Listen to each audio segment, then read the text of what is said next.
Hello everyone, welcome to Splendid cooking. இன்னைக்கு நம்ம சேனல்ல சன்னா மசாலா எப்படி செய்யறதுன்னு பார்க்கலாம். இது ரோட்டி, நான், சப்பாத்தி இதுக்கெல்லாம் சூப்பர் காம்பினேஷன். இப்போ இந்த வெங்காயம், இஞ்சி, பூண்டு, தக்காளி இது எல்லாத்தையும் நம்ம ஒரு பேனில் வதக்கிட்டு கிரைண்ட் பண்ணிக்க போகிறோம். இப்போ இந்த பேன் நல்லா சூடானதும் இதில் ஒரு ஸ்பூன் ஆயில் ஆட் பண்ணிக்கிறேன். ஜஸ்ட் குக்கிங் ஆயில் தான் ஆட் பண்ணியிருக்கேன்.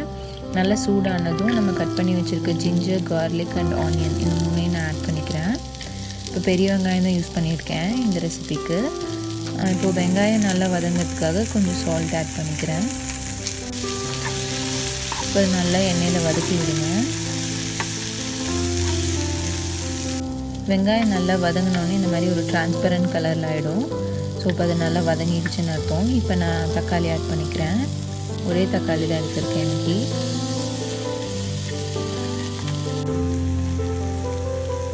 பாருங்க நல்லா வதங்கிடுச்சு. இப்போ ஃப்ளேம் ஆஃப் பண்ணிவிட்டு இதை கொஞ்சம் நேரம் ஆற வச்சிடலாம்.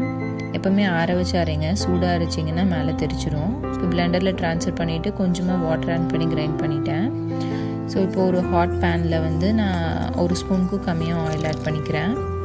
நீங்கள் இதுக்கு ரீப்ளேஸ்மெண்ட்டாக பட்டர் கூட ஆட் பண்ணிக்கலாம். இப்போ 2 பிரியாணி இலை, 1 இன்ச் பட்டை, 3 கிராம்பு, 3 ஏலக்காய் ஆட் பண்ணியிருக்கேன். இது நல்ல அரோமா வர வரைக்கும் இது எண்ணெயில் வதக்குங்க. ஸோ இப்போ நம்ம கிரைண்ட் பண்ணி வச்சுருக்க அந்த பேஸ்ட்டை ஆட் பண்ணிக்கலாம். ஒரு பிஞ்ச் மட்டும் மஞ்சத்தூள், கொஞ்சமாக சில்லி பவுடர், கொஞ்சமாக கரம் மசாலா ஆட் பண்ணியிருக்கேன்.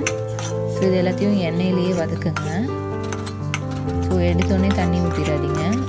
இந்த பச்சை வாசம் போகிற வரைக்கும் எண்ணெயிலேயே நல்லா வதங்கட்டும்.